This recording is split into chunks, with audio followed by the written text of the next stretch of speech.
بسم اللہ الرحمن الرحیم الحمد للہ رب العالمین والصلاة والسلام علی سید الانبیاء والمرسلین اما بعد فاعوذ باللہ من الشیطان الرجیم بسم اللہ الرحمن الرحیم لقد کان لکم فی رسول اللہ اسوۃ حسنہ صدق اللہ مولانا العظیم صدق رسولہ النبی الکریم الامین۔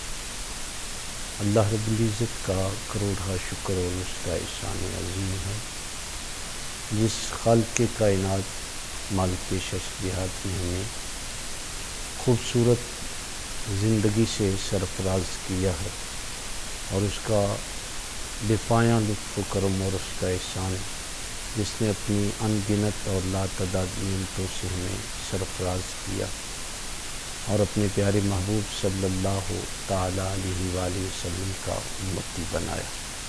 اللہ تعالیٰ ہمیں عمل کی توفیق عطا فرمائے۔ برادران اسلام، آج کے اس پرفتن دور کے اندر ہم جس انداز سے زندگی گزار رہے ہیں، نماز تو پڑھ رہے ہیں، نوافل بھی ادا کر رہے ہیں، روزے بھی رکھ رہے ہیں، حج و عمرہ بھی کر رہے ہیں، لیکن کبھی ہم نے اس بات پر غور کیا ہے کہ ہمارا جو رزق آ رہا ہے یہ حلال کا ہے یا حرام کا؟ اس پہ آج سب سے زیادہ ضرورت ہے۔ آج ہم اس معاملے میں کوتاہی کا شکار نظر آتے ہیں، حالانکہ نبی کریم صلی اللہ تعالیٰ علیہ وسلم کی ذات اقدس میرے اور آپ کے لیے کامل نمونہ ہے، ہم سب کے لیے۔ اللہ تعالیٰ نے خود قرآن پاک میں اپنے محبوب صلی اللہ تعالیٰ علیہ وسلم کی ذات بابرکات کے حوالے سے ارشاد فرمایا، لقد کان لکم فی رسول اللہ اسوۃ حسنہ، تمہارے لیے بہترین نمونہ میرے محبوب کی ذات پاک ہے۔ اب ہم نے یہ دیکھنا ہے کہ ہمارے جسم کے اندر جو نوالا جا رہا ہے، ہمارے پیٹ میں جو جا رہا ہے، ہماری اولادوں کے پیٹ میں جو رزق جا رہا ہے وہ حلال کا ہے یا حرام کا؟ قرآن کہتا ہے اس بات کو بڑے خوبصورت انداز میں قرآن بیان فرماتا ہے، سورہ نور ہے، رجال لا تلہیہم تجارت ولا بیع عن ذکر اللہ۔ کچھ ایسے لوگ بھی ہیں کہ جن کو تجارت اور خرید و فروخت اللہ کے ذکر سے غافل نہیں کرتی، اللہ کے ذکر سے روکتی نہیں ہے۔ وہ رزق بھی کما رہے ہوتے ہیں لیکن اپنے رب کو بھی یاد رکھتے ہیں۔ آج ہم صرف رزق کمانے کے معاملے میں دلیر نظر آتے ہیں، بہادر ہیں، پیسے گننے کے معاملے میں ہم بہادر نظر آتے ہیں، لیکن کبھی یہ بھی سوچا ہے کہ یہ جو پیسے گن رہا ہوں یہ میں نے یہیں چھوڑ کر اپنے رب کے حضور چلے جانا ہے۔ صالحین کی زندگیاں ہمارے لیے بہترین مشعل راہ ہیں۔ حضرت آدم علیہ السلام، حدیث شریف میں آتا ہے کہ حضرت آدم علیہ السلام کو 1000 پیشے سکھائے گئے اور فرمایا اپنی اولاد سے کہیں کہ ان پیشوں کو سیکھیں اور ان کے ذریعے کھائیں اور اپنے دین کے بدلے نہ کھائیں۔ آج ضرورت اس بات کی ہے کہ ہم اللہ کے حضور، اللہ کی بارگاہ میں جانا ہے اور اللہ کی بارگاہ کو اپنے پیش نظر رکھتے ہوئے اس چیز کی طرف توجہ کریں کہ ہم جو رزق کما رہے ہیں، اپنے بچوں کو کھلا رہے ہیں، آیا وہ رزق حرام کا ہے یا حلال کا ہے؟ اور یہ یاد رکھیں اللہ تبارک و تعالیٰ نے رزق کے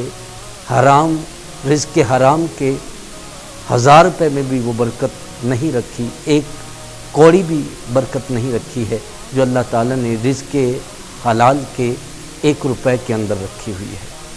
اللہ تعالیٰ مجھے اور آپ کو عمل کی توفیق عطا کرے۔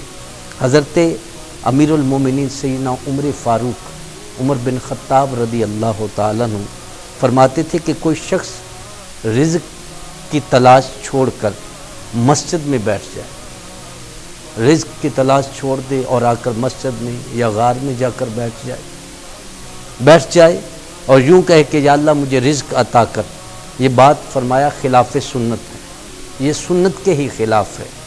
اور تمہیں معلوم ہے، حضرت سیدنا عمر فاروق رضی اللہ تعالیٰ عنہ فرماتے تمہیں معلوم ہے کہ اللہ تبارک و تعالیٰ آسمان سے سونے اور چاندی کی بارش نہیں فرماتا ہے۔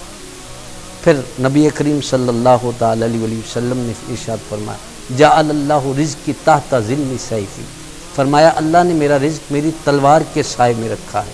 اس سے مراد غنیمتیں ہیں، مال غنیمتیں۔ حضرت امام احمد بن حنبل رحمۃ اللہ تعالی علیہ سے اس شخص کے بارے میں پوچھا گیا کہ جو اپنے گھر یا مسجد میں بیٹھ جاتا ہے اور کہتا ہے کہ میں کوئی عمل نہیں کروں گا حتیٰ کہ اللہ تعالیٰ مجھے خود رزق عطا کر، تو آپ نے فرمایا یہ شخص علم سے بے خبر ہے۔ کیا اس شخص نے حضور کا یہ فرمان نہیں سنا جعل اللہ رزقی تحت ظل سیفی؟ میرے اور آپ کے کریم آقا علیہ الصلوۃ والسلام نے خود تجارت فرمائی، اور آقا علیہ الصلوۃ والسلام نے سیدہ خدیجۃ الکبریٰ رضی اللہ تعالیٰ عنہ کا جو ہے مال تجارت لے کر مدینے سے شام کی طرف سفر فرمایا، اور آقا علیہ الصلوۃ والسلام نے پوری امت کے لیے یہ بات اسوہ کے طور پر بیان فرما دی۔ میرے آقا نے اپنا اسوہ دے دیا کہ خالی ہاتھ نہیں بیٹھنا، اللہ کے حضور نکل کر اس کی بارگاہ میں عبادت کرنے کے بعد، فرائض کے بعد اس کے حضور جا کر جو ہے رزق حلال کی تلاش کرنا، یہ بھی عین عبادت ہے۔ ہم اس کو پتہ نہیں کیا سمجھ لیتے ہیں کہ صرف رزق کمانا ہی عبادت ہے، اور کچھ لوگ تو اس طرف لگ گئے کہ صرف رزق کمانا عبادت ہے اور باقی ساری عبادتوں کو چھوڑ کر ہم نے جو ہے وہ دنیا کا رستہ اختیار کر لیا۔ حالانکہ اللہ کے پیارے محبوب صلی اللہ تعالیٰ علیہ وآلہ وسلم نے ارشاد فرمایا کہ دنیا میں اس طرح رہو کہ جس طرح مسافر سفر کر رہا ہے اور وہ تھوڑی دیر کے لیے تھوڑی دیر سکون کرتا ہے، ٹھہرتا ہے کسی درخت کے سائے کے نیچے، اس کے بعد پھر اگلا سفر شروع کر دیتا ہے۔ یہی انسان کی زندگی کا مختصر سفر ہے۔ دنیا کے اے مسافر، منزل تیری قبر ہے، طے کر رہا ہے جو تو 2 دن کا یہ سفر ہے۔ یہ تو 2 دن کا سفر ہے، یہ یہیں پہ رہ جانا ہے، مال و متاع، بیوی بچے سب کچھ یہ یہیں پہ پڑا رہ جائے گا۔ اللہ کے حضور ہم حاضر ہوں گے۔ عدم کے واسطے سامان پیدا کر مسافر شب کو اٹھتے ہیں کہ جانا دور ہوتا ہے۔ ہم نے اس سفر پہ جانا ہے جہاں لوگ اپنے کندھوں پر سوار کرا کے اللہ کے حضور لے جائیں گے، اور اس جہان سے نکال کر اس جہان میں چھوڑائیں گے جہاں دن میں گزرتے ہوئے بھی ڈر لگتا ہے۔ اس کی تیاری کیجئے۔ اور رزق حلال کتنا ضروری ہے۔ حضرت ابو قلابہ رضی اللہ تعالیٰ فرماتے تھے کہ جو شخص اپنی معیشت کے لیے کوشاں ہو وہ مسجد میں بیٹھنے والے سے افضل ہے۔ جو اپنے رزق حلال کمانے کے لیے وہ گھر سے نکلتا ہے، وہ شخص جو خالی مسجد میں بھی بیٹھا ہے وہ اس سے افضل ہے کہ وہ رزق حلال کمانے کے لیے نکلا ہے۔ آئیے میرے بھائیوں، میرے برادران اسلام، بزرگوں، دوستوں، اس کی طرف آج ہم توجہ کریں اور سمجھیں اس بات کو کہ رزق حلال کی کتنی اہمیت ہے۔